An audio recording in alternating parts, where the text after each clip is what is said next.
So this chapter definitely did not go down like I thought it was going to. I thought Gito was going to rip Mahito's head off, and I thought Yuji was going to completely pass out from pain. But instead, the first chapter, the first page, I mean, I literally just get Toto snapping his partner awake out of seeing that the cube is gone, that people are just standing there, just dazed out from the point due to domain expansion. So, like, he's not even focused on what's going on. Toto has now switched the mission from saving Gojo to saving friends and whittling down the numbers, which is pretty funny because I think Gojo is probably one of the only chances they have. I mean, right now, Yuji is one of the strongest sorcerers without Sukuna, so I think it's kind of getting a little scary out there, especially for everybody. The Black Sword guy and Panda. The Black Sword guy was a coward from the get. We all knew that. He was pretending to save kids from buildings, so he did not have to go anywhere near that train station. And he didn't. He saw Sukuna, which is probably the worst thing that could happen. And he was sitting under rubble, pretty much just waiting for Panda to find him, so he didn't have to do anything. He thinks if Gojo does not make it out of all of this, that they should kill Yuji no matter what happens. He'll always believe that. Or maybe not always. He didn't say always, but it sounded like he was pretty convinced that he's a problem and we shouldn't be around him anymore. He cannot control his body. And I don't blame him. I mean, that was probably scary. He almost died. He couldn't even move for like who knows how long, like 45 minutes. He shit his pants. If Sukuna told me, hey, kid, stand still and you won't die, or like don't move, and I won't kill you right away, at least even if he left, I'd be standing still until I knew he was gone completely. And then from that moment in time, we skip over to some girl. I don't know her yet. I'm waiting to know who she is. Maybe I've read about her before, but her and her sister are in a room doing some weird things.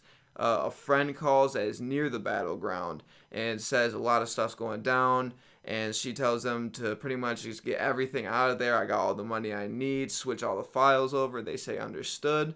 And we're going to wait a little longer for her character to pop up. Maybe at the end of this arc or the beginning of the next arc, I'm thinking maybe we'll find out more exactly what went on with her. And we cannot forget about the oldest cursed womb, one of the coolest looking characters in the series for sure. Definitely out of the three brothers, the other ones were smacked, weird, and just very distasteful to say the least.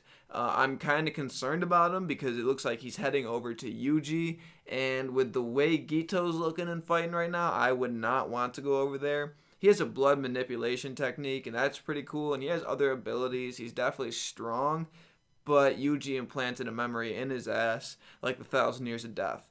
Like, literally did not know what to do. He's over in a corner crying. He feels different. He looks like he needs a nice warm shower to get him out of this mood. And he wants to figure out what Yuji is and why everything's going on the way it is. And he is just frustrated.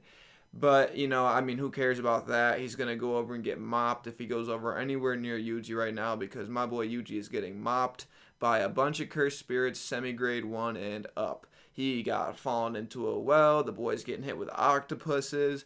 Does not know what to do. Mahito even tries to help him. He feels so bad. I don't know if that's why he tried to help him, but Mahito tried biting the hand that fed him after Gito talked about the parade of the night parade of 100 demons. After they talked about that and how Okotsu actually would have lost the fight if certain things did not divide at certain times. If everything went right is pretty much what he's saying. That Gito would have won the fight. And I actually think that's where Mahito was born from, because he confirmed that he knew that, and that's how he was born, through the conflict of humans. He confirmed that before he was sucked back up into an embryo, a little egg. He is pretty much in Gito's pocket. I think Gito raised him, so he has the right to do that. I think that Mahito was born a year ago from that conflict between the two of them fighting. By the two of them, I mean Okotsu and Gito, I'll say it one more time. And with them fighting, the magnitude of the fight, I think that really raised a certain spirit, because the other guy, Okotsu, really looks kind of dark, kind of evil, because it's kind of similar to Gito's ability in a sense that he's able to just he can copy abilities, and Gito's ability is getting curses, so he can copy curse abilities in a sense that just taking them. It's not similar. I just kind of see it as a similarity. They don't work the same, obviously, but I kind of see that being similar. That has nothing to do with anything. I'm kind of just rambling at this moment in time, but I will say I am very impressed that he did not kill Mahito. At least I don't think he did. I'm kind of seeing what is going to happen to Mahito. I think he's just a puppet from now on. I think Yuji is going to pass out soon from pain because there's no way he can just keep doing this.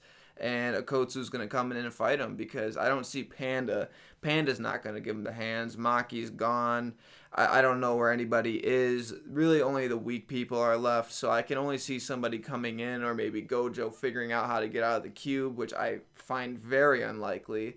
So I'm going to say Akotsu comes in, the guy we've finally been waiting for. So really all we have left to talk about is the final words of the last page of the chapter.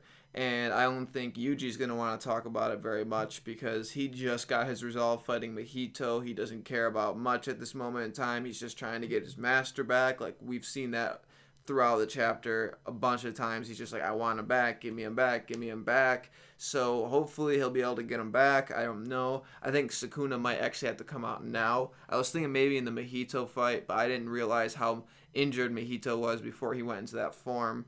So he didn't need to come out then, but I'm sure he's going to have to come out against Gito if no one shows up to protect Yuji. So hopefully Akotsu comes and they can get that little rematch in because I do want to see who would win.